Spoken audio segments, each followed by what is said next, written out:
Everybody, now we want to welcome to the Jimmy Star Show with Ron Russell, the incredibly talented and gorgeous Cherie Oakley. Hello and welcome to the show. I'm so excited to be here. Thank you for having me.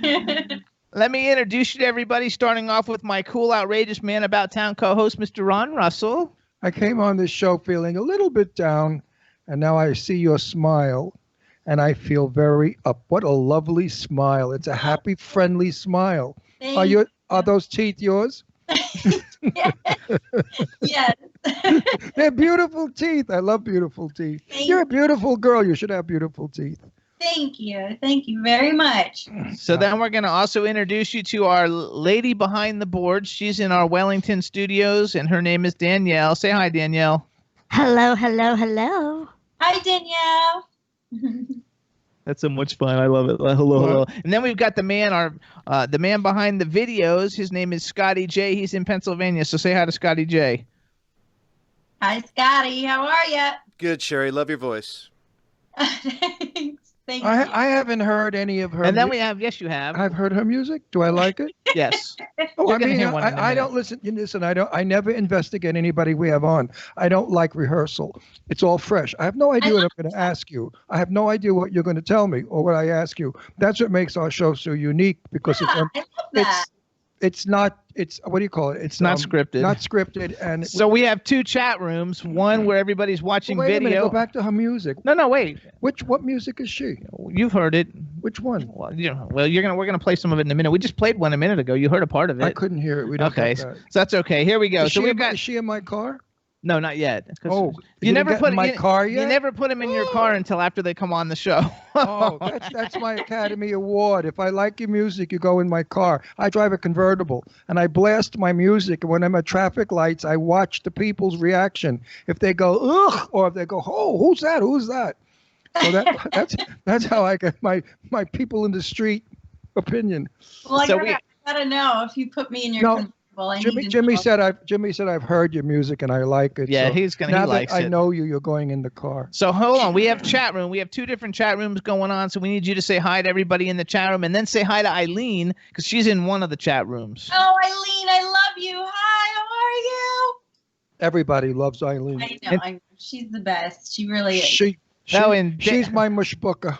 And Dave Hughes from the UK, which I know we're gonna be getting you to the UK soon, is in the chat room. He says it's very happy to see you. He's kind of like our resident perv.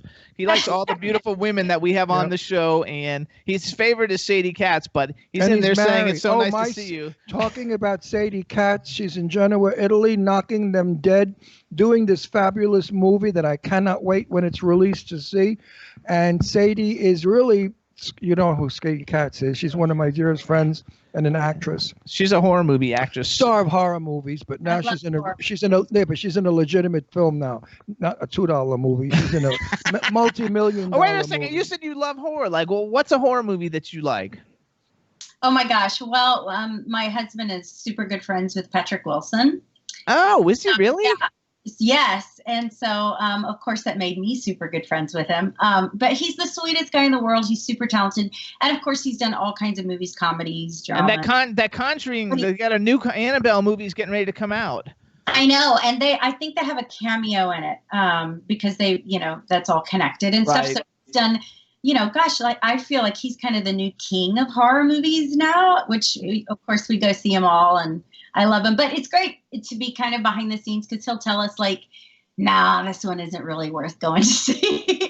Or this one's really good. You should totally go see it. So we get to find out ahead of time what's kind of worth going to see. But he's such a brilliant actor. He's an amazing singer. So it's good. We go to 100 million of them. Some of them I can't stand them. I want to jump out of the seat. Because they look like they were made in somebody's house, that. Yeah. That really cheesy kind of crap, and some of them are really good. Some are good, far and few between. But Sadie's movie, they're shooting it in the mountains of Genoa, and the story she told me, oh my God, what an ending! Hitchcock could have written the ending. I'm not going to spoil it for anybody, but what an ending! Holy smoke! What's it called? I don't know. It's not out yet. They're filming it still. I don't so know. What is it called? It'll be a little while. The I don't Cabin. know. I think it's called The Cabin or something like that. Okay, I'll have to check it out. And it's got a lot of big Italian stars in it. Matter of fact, the leading man is magnificently gorgeous. My God, where they got him from? This hunky Italian handsome beauty. I wish I was in that film and we had to play gay parts.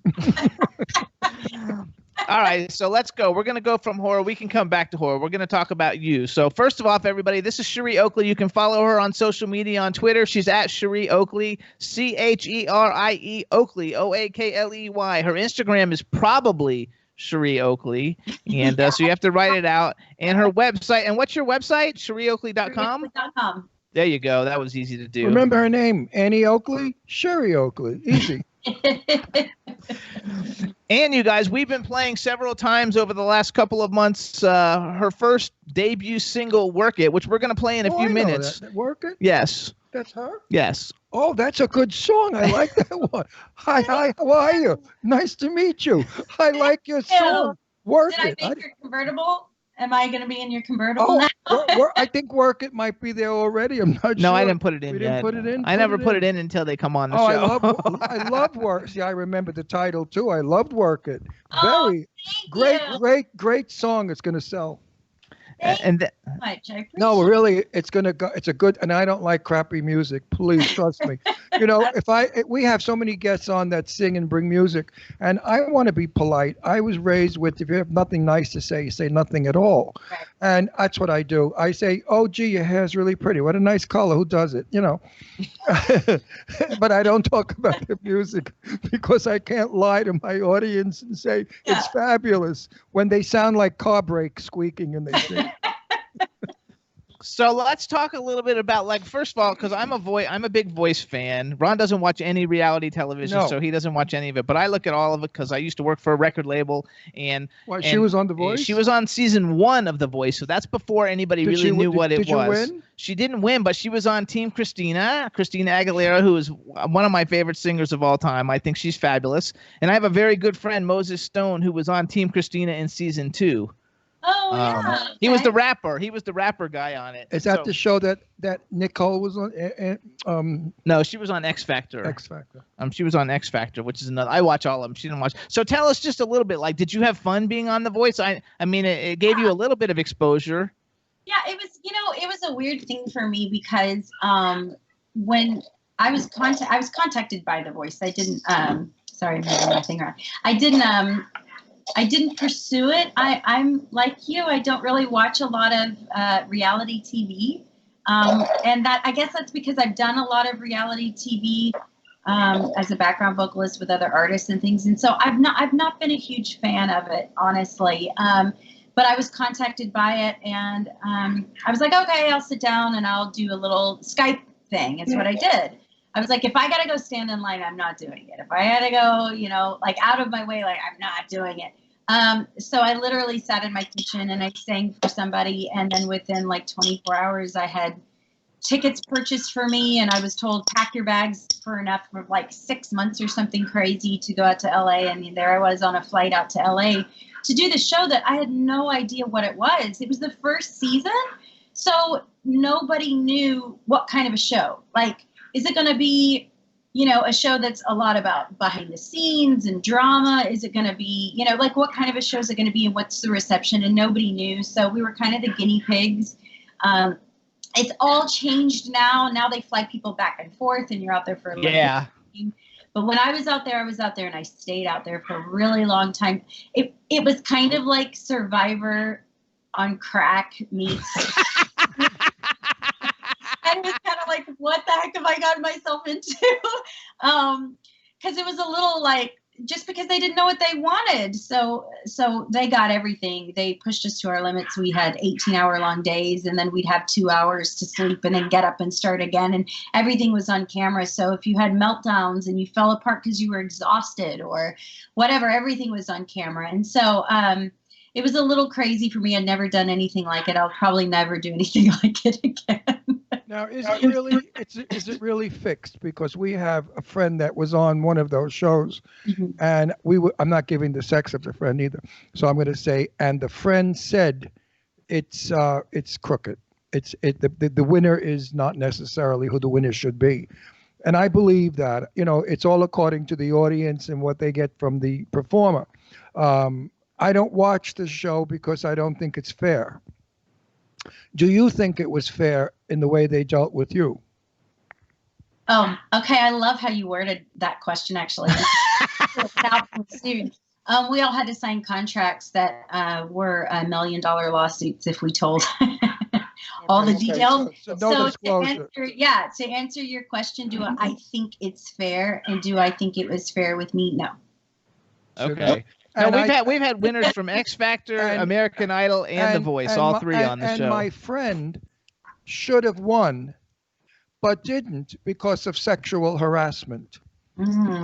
This person was sexually how can I put this nicely without getting in trouble? This person was told, sleep with me or you're off. Oh, and this was The Voice?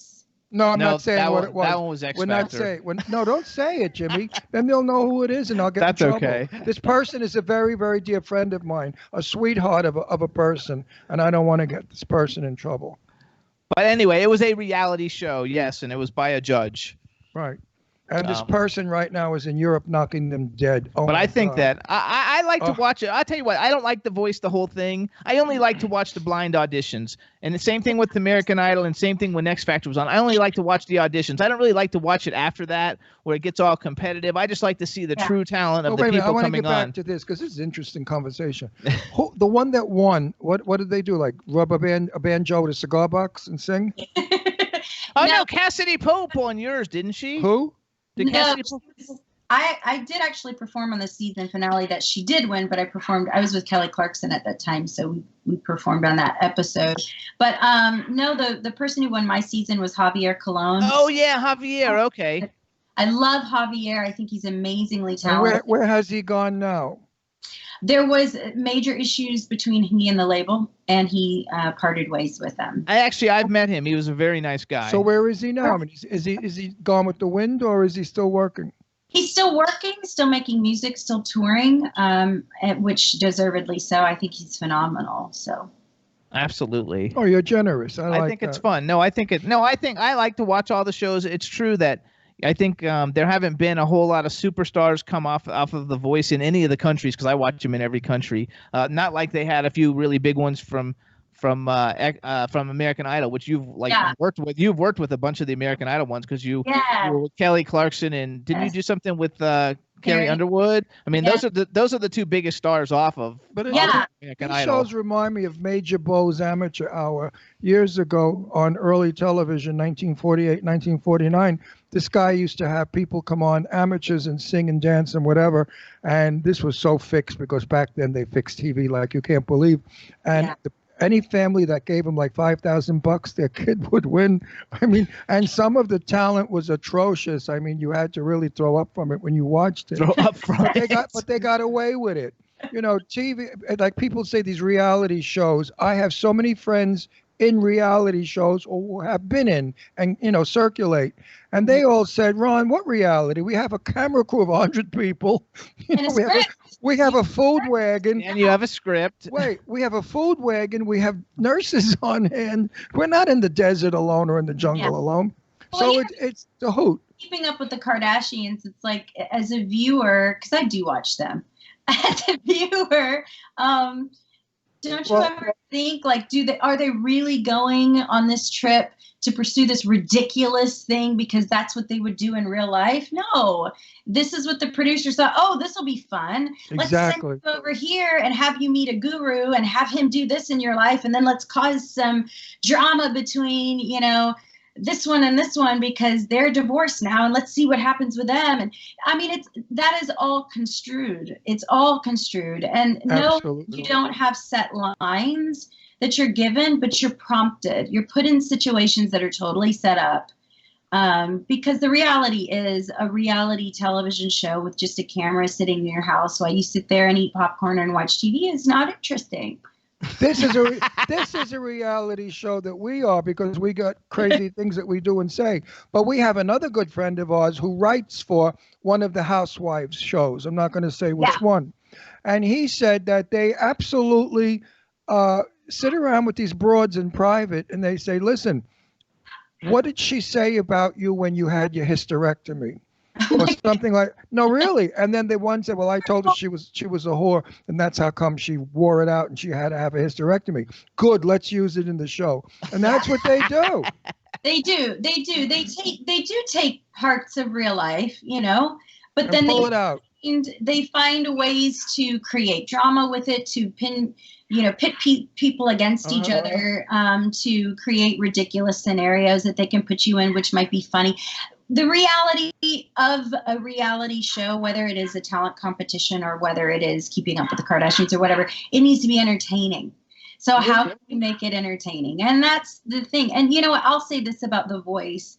I tell people to do The Voice all the time because I get people calling me all the time going, would you recommend it? Would you suggest it? What was your experience? And the reality is, I hate to use the word reality over and over. It's not. But it is a television show. It is meant. Hang on. What did it do for you? Did it do anything for you career-wise? The other day somebody asked me that, and my first initial response was, it didn't really do much for my career. And then as I babbled on, I realized as I continued talking that isn't true at all. It really did. For me, what it did is what it can do for anyone. It can give you the chance to be on a platform and have national exposure that you could never get anywhere else. Yes. Thousands and millions and whatever the numbers are. For me, it was 14.4 million people watched my Battle Round episode. 14.4 million people. I got to sing in front of. It doesn't matter if you move on to the next round or if you go home. If you know what to do with that kind of exposure, oh my gosh, it's amazing. And be thankful for that. And right now, you've got 2.5 million people. 4.5 million people watching you right now. One other question. Did you choose the music to sing to, or did they tell you what they wanted you to sing to? Okay. This was in the contract that we're not supposed to disclose. So I will answer your question. I will. Don't get in trouble. Very carefully. And just say yours or not. No. She can't say that. So it wasn't your music. It was their. You don't have to answer it. Now, were you happy with what? Let's put it this way: were you happy with what you sang, or would you have preferred to have sung something else? Was I happy with what I sang? No. So it wasn't yours. Okay, got it. And you didn't say anything. You said nothing. Because our friend was told what to wear, what song. Yeah, they sing. picked the songs, they picked the outfits. It's a woman, and she's absolutely breathtakingly. She's one of the most beautiful black women you've ever seen in your life. She's gorgeous with the voice that doesn't quit, and they just screwed her over big time. But screw that stupid show because she's in Europe right now. Italy, she's in Czech, she's all over. They are going crazy for her. Awesome. That's awesome. She's becoming the superstar of Europe. So you see, those shows mean nothing. So, but good exposure. So hold on. So okay. So I'm gonna brag a little bit now for Cherie, you guys. Cherie wrote a song called "Turn on the Radio," gave it to Reba McEntire. However that happens, and it became a #1 hit for Reba McEntire. So she has written a #1 country music Billboard hit. Now, was that before you were on The Voice or after you were on The Voice? It's kind of the same time. Oh wow! So you were like having a good month. Why didn't you record it? Well, So that's kind of a complicated answer. So to tell you a little bit of the background about the song. Wait, let me interrupt you. Not for anything, but I know the song that we're talking. Not that, the other song. You sing better. You sing better than her. You held notes better. You go longer with a note than she does. I would have sang it if I were you. I would have. Did you make a lot of money? That's not really. So you gave it away, and you could have been a hit song. No, but you don't know because nobody knows her, and everybody knows Reba McEntire, so that helps put her on the map. And she could re-record it because you're going to re-record it and release it one day, right? Soon, one of these days. On my EP, I re-recorded it, and it is on my EP, and I revamped it a little bit because everyone is familiar that is with familiar with country music, I don't want to sound like, oh, everyone knows my song. But if you're familiar with country music and you're a Reba McEntire fan at all, then you're a fan of that version. And I wanted to be really respectful of that. I grew up adoring Reba. She was a huge icon to me, and she was someone that I wanted to grow up and be like. She wasn't just, in that time, the epitome of a confident, amazing woman who knew how to push boundaries and who knew how to entertain like no other female in country music at that time.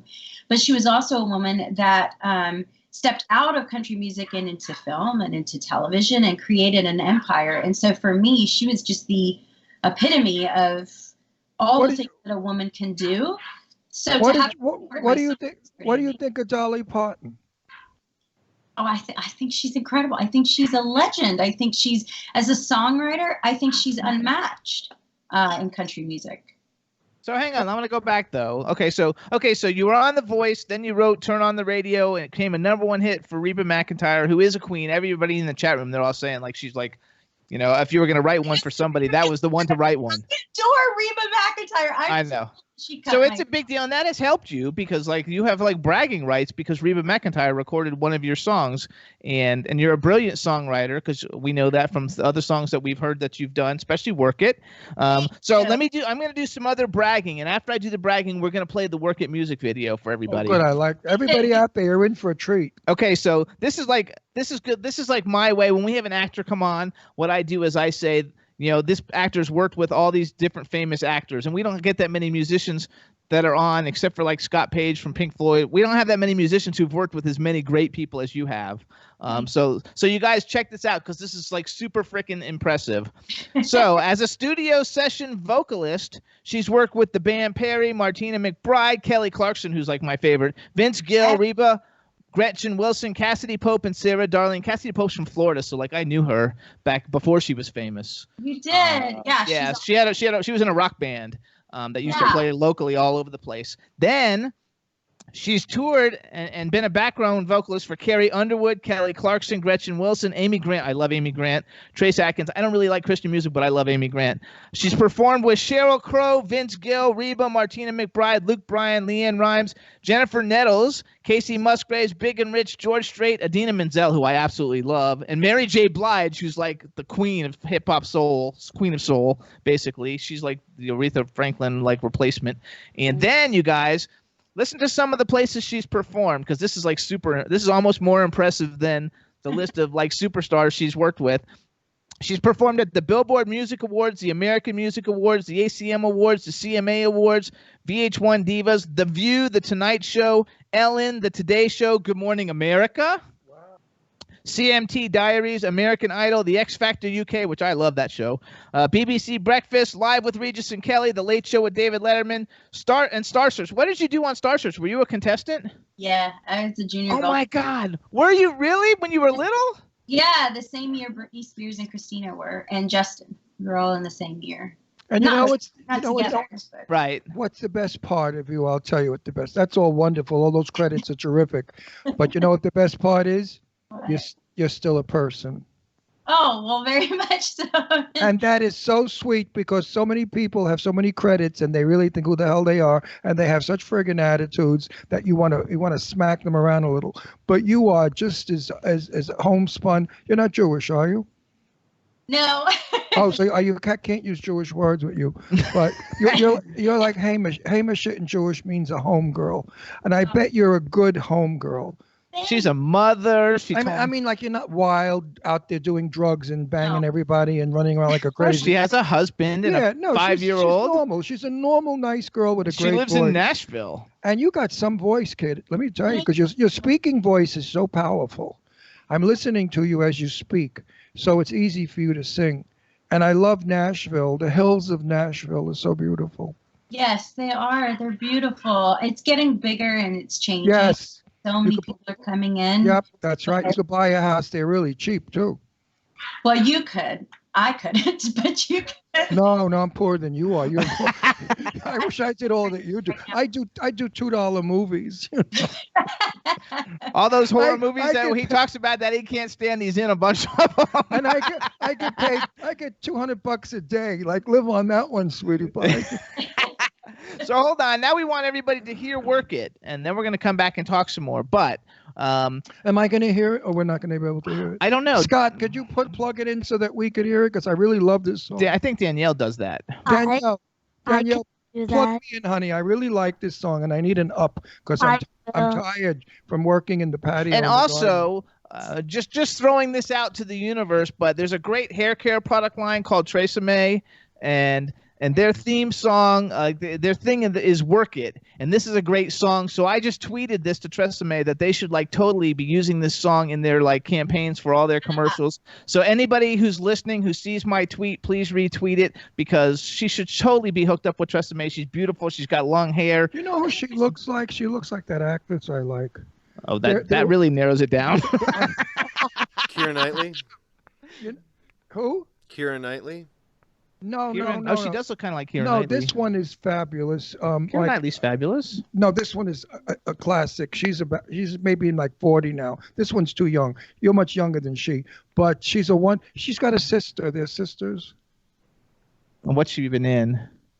I know how I get. She's supposed to be a bitch on set. Everybody hates her. Shannon Doherty? No. No. All right, I'm going to keep you guys plugged in when we play the song. Wonderful. I'll get the name. A wonderful actress. And you look just like her. Oh, you're not talking about. Oh no, Ashley Judd doesn't have a sister. Yes. Ashley Judd does have a sister, Winona. Yes. You look like Ashley. Actually, Winona's a famous country singer. She's a famous country singer. Yeah. You look like Ashley. Well, thank you. That's a huge. And you have the same smile as Ashley Judd. And I hope she's not a bitch on set. I'd like to meet her one day and ask her, "Are you a bitch on set?" I do think she has a house in Nashville, but I've never met her. She's probably got a house in Nashville and every other city in the country. I think she's 20 houses. I don't know. She's beautiful and she's a wonderful actress. Yeah, I love fabulous. her work. I love everything I've seen her do. She does so well. So hold on. Here's what we're gonna do though. We're gonna do this. So you guys got it. How about you guys hit play on "Enjoy"? How's that, Scotty J and Danielle? Sounds good. I just want to unplug so Ron could hear the song. Yes. Yeah, please. Right. Do that. I really, if I don't like a song, I won't ask you to unplug. But this one, unplug me. No, just keep not unplugging. Oh, you. plug me. Oh, she's gonna. I plug you. He likes to get plugged. All right. Stop it, you vulgar pig. You know. So all right, everybody. So this is the fabulous first debut single from the incredibly talented Cherie Oakley, who's worked with everybody. The name of the song is "Work It." It's a masterpiece. Enjoy.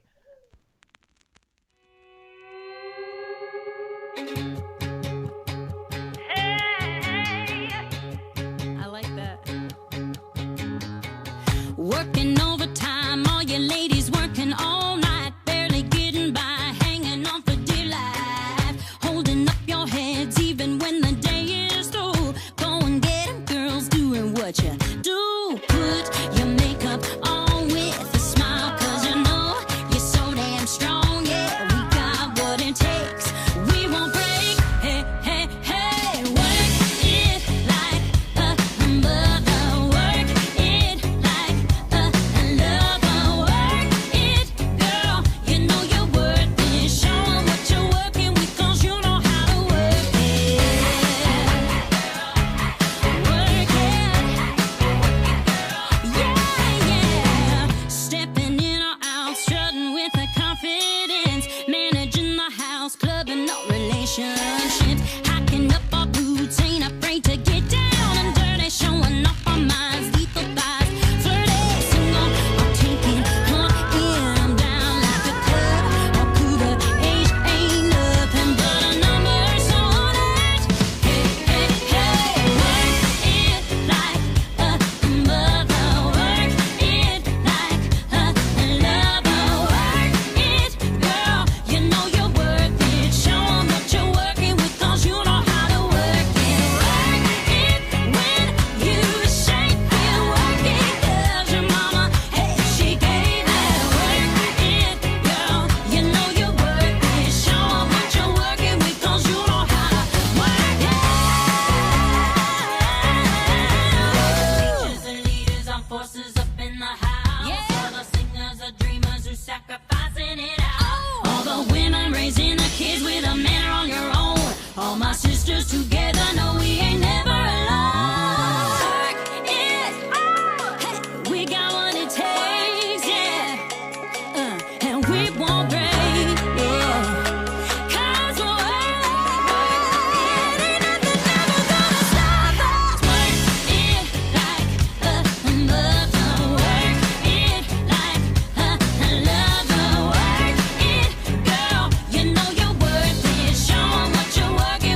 a great song. If anybody doesn't think it's a great song, you're deaf, you're stupid, and you're morons.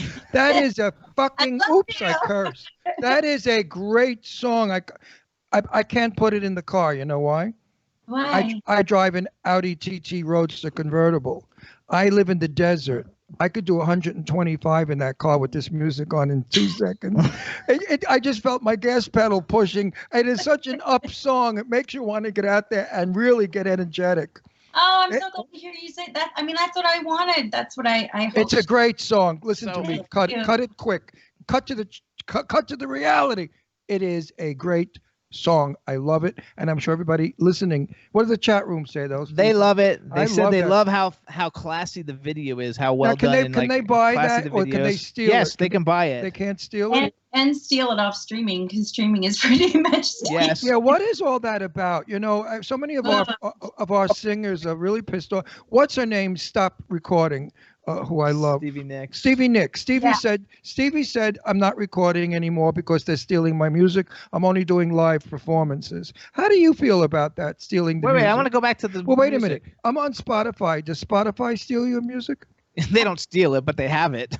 Every stream, anytime you see something that says you can get unlimited for this tiny little price, how do you think people are getting paid by that? How do you think it's getting dispersed amongst investors, labels, people that, producers, everybody that's got points and everybody that's got pieces of the pie? It's like there's no way to get an unlimited amount of anything for such a small price, and people are going to make any money and make a living at that. There's no way. Unless you do like hundreds of millions of plays, you might make a little. A little. A little. Right now, and we're changing. The Music Modernization Act was changed recently, which has finally allowed, because that had been put in place like, oh my gosh, like the 1800s or 1900s or whatever, when like music, there was no any modern anything. It was like insane. And so finally the Music Modernization Act has been updated to where we're able to go and negotiate with companies like Spotify and Apple and things like that, so that songwriters can finally get paid again. Which is why, to go back to your earlier question, did I make a lot of money off of Turn on the Radio? A lot of people think that when you have a #1 song in country music, you're set for life. Well, back in the 80s or 90s, it was a different story, and you were, because the album sold, and every time albums sold, you got paid a larger piece. But now we have things called 360 deals, which labels do, which take a portion of pretty much everything. Touring, writing, everything. Yes. Well, not to say no to what you just said.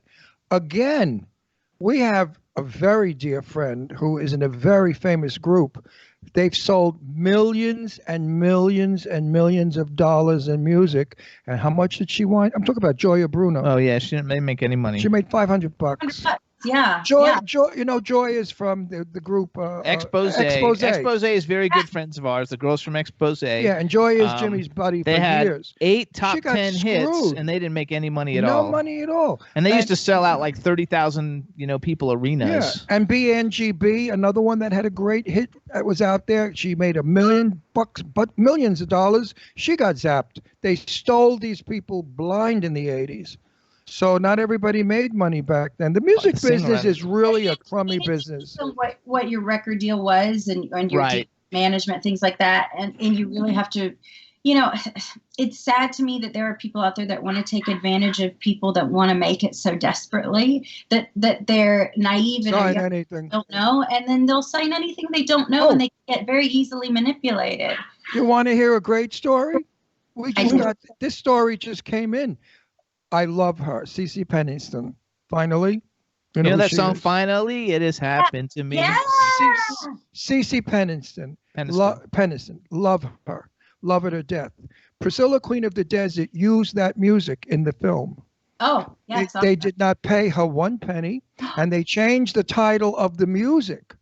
So I screamed at her. I said, go after them. You've got to sue them. They can't do that. Yeah, it's not legal. But they went ahead and they played Finally throughout the movie. It was a big number where the drag queens were like with wings and all kinds of crap. Yeah. Remember? Yeah. She got nothing. Nothing. And they said at the end it wasn't finally the song. It was called they like Finale. on the thing Finale. They wrote something else on the even on the soundtrack and everything. She had to go back and go after. Imagine they tried to just like rob her music. But there's also, if you look, like, because I Google things all the time. I'm a Google king, and if you look, there's a ton of hit songs that have been put out by other people that are not the people who own them. And if you don't go looking for that, you don't even know it. And there's other people making tons of money on your music. No, we're not talking about doing covers. We're talking. No, about I'm talking about like stealing selling your version of your song. Your song with somebody like nobody's voice. I work, with a big independent record label, and like all the time we had to go and like find people that were selling like our artist music. Yeah. Have them take it down, which I think is terrible. But I want to go back to the Work It video real quick. First of all, you look like a young Shania Twain in the video, especially in the video. You look like a young Shania Twain. And I love the end part when you guys are all in your like workout wear. It totally like makes you're probably not even old enough to remember, but in the 80s, I think it was the 80s. There was a movie with Jamie Lee Curtis and like John Travolta or somebody called Perfect. And it was about like this lady who's like a fitness, like aerobics like lady or whatever. And it totally reminded me of that, which is cool because it kind of like brings you back to like a great time in the world. Well, let's get away from business. Let's go on a personal note, because I've got so many fans out there that always say, Ron, I love it when you ask a little bit about your celebrity's life. Now, you have a wonderful husband who's famous and important, and you have children?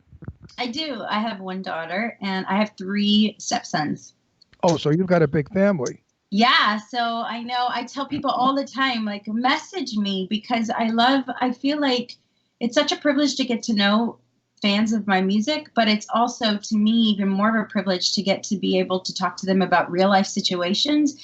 I've been through so many crazy things in my life, ups and downs. I know what it's like to be part of a blended family and how complicated that can be, and the ups and downs of it. It's like, message me if you need advice or you want to talk about anything. Like, I'm an open book. I've learned a lot of things the hard way. If I can pass that along to somebody else and help them in their journey personally or professionally, I want to be able to do that. You're a good soul. Are you out of New York? No, she's in Nashville. Oh, Nashville. I'm sorry. See, look, I'm 79 years old. I forget things. Give me a break. He looks fabulous, by the way.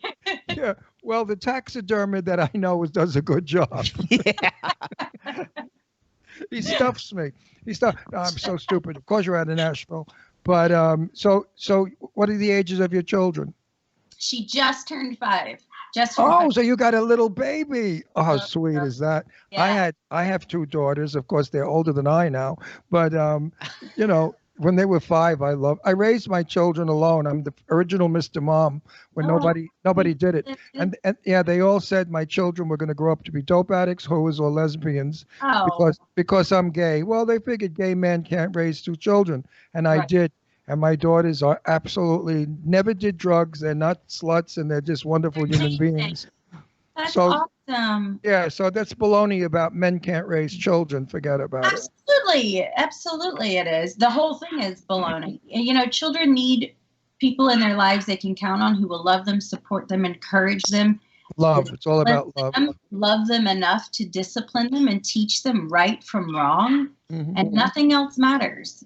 It's love. My daughters were here at our house for Father's Day. They brought me balloons. They brought me presents. They brought me cards. And we cooked and we ate. And then my daughter Deirdre whips out this big table, and she makes us lay on the table. And what did she do to us? Reiki. She's a Reiki master. Oh. So we had an hour each Reiki session. Wow. So, it was quite a Father's Day for me. Amazing. But my people say, what's your secret? And I think you're going to agree with me. You only get back what you put in. Oh, yeah. What you put out. No, what you put into a child is what you get back. Yes. If you put violence, evil, and disgracefulness in it, and if you're not a good human, you're going to get that back. But if you're a good person and you give good to the children, you'll get good back. I think so too. I think it's you have to, in my opinion, of course, it's all subjective, isn't right? It? But I feel like you get into trouble when you have a child and you see them as a child and you never see them as raising them to one day be an adult.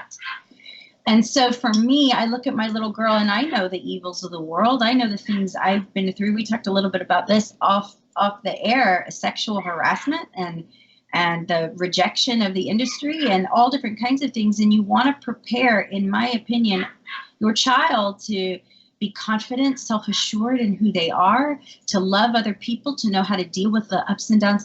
Give your children tools. Don't all of a sudden have your children turn into grown men and women who have no idea how to deal with life, because you never gave them the foundation and the tools to know how to deal with them. This is what breeds addiction. This is what breeds all different kinds of things, because they were not raised by parents that understood that we are raising children to one day be adults. And what kind of an adult do we want our child to be? Do we want them to be adults who know how to handle themselves with all different kinds of circumstances, who know how to treat other people? Or do we want to raise adults who, have to deal with life with turning to all different kinds of unhealthy ways to cope? Well, you're a product of your environment. I want to do a quick little story to get it at a happy note for all of my fans out there that are over 50 and 60. We have quite a few seniors like me. Jane Russell, as you all know, was my very best friend. We hung out together for years. We were like brother and sister. Do you know who Jane Russell is? The movie star Jane Russell? Marilyn Monroe. Gentlemen prefer blondes. Okay. Yeah. Okay. Yeah. Okay. So Jane told me a story. She said she was shooting Tall Men with Clark Gable. And Wow. she was singing a song about planting a tree, an apple tree. And when the song was over, Gable said to her, "Hey, Russell, come over here. I'll plant your tree." Now, today that would be called sexual harassment. Back then it was flattery. It was a compliment. This is what confuses me. Women years ago loved to be called a tomato or a cutie pie or a sweetie pie or a honey bunch. Nowadays you can't do that. They think it's some kind of, I don't know, degrading whatever. You could tell a woman years ago, "I am so in love with you, but I don't want to touch you because I'll burst into flames." Today that's called a pervert. Back then it was called a man who was being honest. I'm so sorry that women today are not getting the beautiful side of a man's flirting, that some of them are interpreting it as sexual harassment. When a man looks at a woman and goes, "Wow, you're built." Years ago, she said, "Thank you." Nowadays, they call their lawyer. So, we have to really get it together, folks. Compliments are wonderful. I love to compliment when it's deserved. If it's not deserved, I just tune out. But if a beautiful woman walks in a room, and I'm gay, I still say to her, "My God, you're beautiful with a beautiful shape." I was at the book signing that Jimmy did with Sean Kanan for the book, whatever the book was. Success Factor X. And a very elderly woman came in with a gorgeous figure. And I said to her, "Wow, you're some piece of ass for your age. Are you beautiful?" And she looked at me and smiled. About an hour later, she came over to me, leaned forward, and she said, with tears in her eyes, she said, "Ron, my husband died a year ago. And I never thought I'd ever hear another man tell me I was a beautiful piece of ass. My husband used to always say that. And guess what? My husband was 79 like you, and his name was Ron." No, really? Yes. So I said, "Well, your husband's channeling through me." She happens to be one of the biggest soap opera stars in the world, and I didn't. What's her name, Jimmy? I forgot her name. And I mean, she's on every. She's TV. a big soap opera star. Young been- and the Restless. She's just one of 35 years on Young and the Restless. Yeah, I mean, she's like a super major superstar. Yeah. And so you see what a compliment does? You don't know. So gentlemen out there, compliment ladies, because you don't know where they are mentally at that moment. And maybe they need the reassurance, because we're all sexual beings. And when a beautiful man looks at a beautiful woman and says beautiful things, what is it? It's beautiful. Well, you got to be careful, but yes. No, if he's got hand. Wait, trouble, she's gonna say something. yeah. There's a big difference between complimenting and flirting and being offensive. Yes. Right. Oh, no, you're right. Hand trouble doesn't work. No And touching. there's also a big difference between being offensive and sexual harassment. And I think we've blurred too many lines here to where I think a man is afraid to even ask a woman for a phone number, Right. or what is flirting and how do we flirt? And I think once again, going back to being a parent, I think it's up to moms and dads to be examples and to teach our children how to be respectful of the opposite sex, but also how to flirt in a way that's not offensive. It's really not hard, and it's not rocket science, but you should be able to tell somebody, my goodness, I think you're gorgeous, or, a stupid pickup line, or whatever. I think that there's just a big difference between those things. I think, unfortunately, I don't agree with some people that have lost their jobs that terrible. This is terrible. Maybe they're not good husbands or wives. Maybe they are cheating on their spouses. But what does that have to do with the fact that maybe they're, in the entertainment world or a movie star or, a news anchor or whatever? Nothing. We've blurred so many lines in so many ways, I think, with social media. What a good way to say now, it. Personal is now professional, and it isn't. You're right. Very good way to say it. Yep. But what's going on, like the set I just finished a film 2 weeks or 3 weeks ago, and I got in trouble with Lionsgate because I have a nasty little mouth, because I'm a tough guy from Brooklyn and I like to kid around. And I was on the set joking around, kidding. I mean, not even to a woman, to a guy who was gay. And I was just being silly and funny. And somebody went and squealed on me to the representative from Lionsgate, and they told me, you can't do that. And I said to the guy, and I'm not allowed to give the title of the movie, but there's a curse word in the title. Okay. So I said to Lionsgate, how come what's the movie called again? And he told me, I said, that's a curse word. So it's okay to have the curse word in the film, but it's not okay to use the curse word on the set. This makes no sense to me.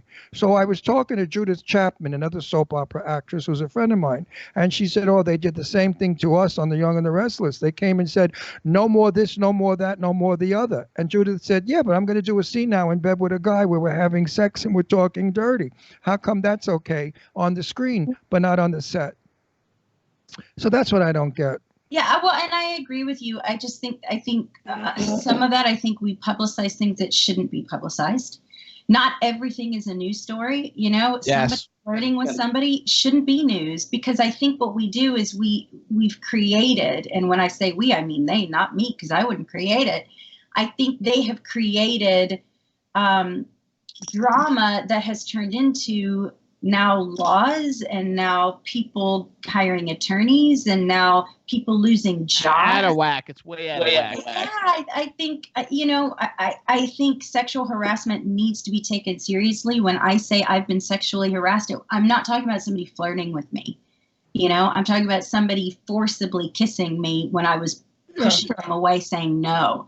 I'm talking about somebody. That's offensive. That's offensive. Sexual perverted things about me and trying to shove hands down my pants to shove a mic cord down. I'm talking about serious things here. And I personally get offended when somebody puts that in the same category as somebody saying a stupid, cheesy pickup line. It's not the same. Right. It's not the same. Well, you should have been around in my day when I was 19. When I was 19 years old, I was 17 or 18. I was a model for Sears and Roebuck magazine, or whatever.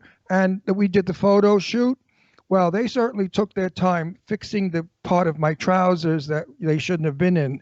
And their hands were all over and smiling. I mean, I've been felt up, grabbed, groped, propositioned my whole career, because I was a cute kid when I was young. And I mean, it was terrible. And I just let it roll off my shoulders. I never called a lawyer. I didn't care. I just thought, get away from me, you filthy pig, you old degenerate bastard. I would say things like that. Or go, old degenerate bastard. No, I had one guy one time who was feeling me up. Wait, I said, go home and do that to your sister. So listen up, you guys. Go ahead. I will say this, just to wrap that up, because I know Jimmy wants to wrap that up, but I will say this: it is very important, I believe, for us that are in the entertainment industry and people younger than us that are going to be in the entertainment industry. We should have a safe working environment. We should have an environment where we don't feel like we are going to be violated in any way, shape, or form. So I am 100%. I agree. The things I've experienced, I shouldn't have, and quite frankly, that experience you shouldn't have had to experience that. I will say one thing: if I were in a movie with George Clooney and he sexually offended me, I would say, okay. I would I would not call a lawyer. I would not be upset. And if he groped me and felt me up, I'd say, okay. I'm not offended. It's okay. All right, so here we have to move on because we have another guest that's going to I come think on. you're wonderful, delightful, on. intelligent. Wait a minute, and so knowledgeable, and a terrific guest. And I want you to come back. We're going to again. have her back because she's got a new single that's going to Yes, be coming because out you're soon. wonderful. You're a And when the good new guest. single comes back, we'll bring her back so we can promote that, you guys. First of all, you guys follow her on social media at Cherie Oakley. On Twitter, CherieOakley.com will take you everywhere. It's probably Cherie Oakley on Instagram. Remember now, she's an indie artist, so if you go and actually download, work it from iTunes. Money. That's how she makes money, because when you stream it, she doesn't make shit. So here, you guys, Yes, gotta and wait a minute. And if she doesn't make money, she wouldn't be here on our show because she'd be home scrubbing floors for a living. So, So buy it, you her guys. music. Damn Buy it. it, please retweet. Everybody needs to tweet the Tresemme, the Work It video, and tell them that they need to be working with Cherie Oakley because the song goes there for it. It's fantastic. And oh my gosh, and now the door rang. So Cherie, we want to thank you for coming on, and we will see you We have dogs. soon. Bye, Bye. sweetheart. Nice knowing you. Bye.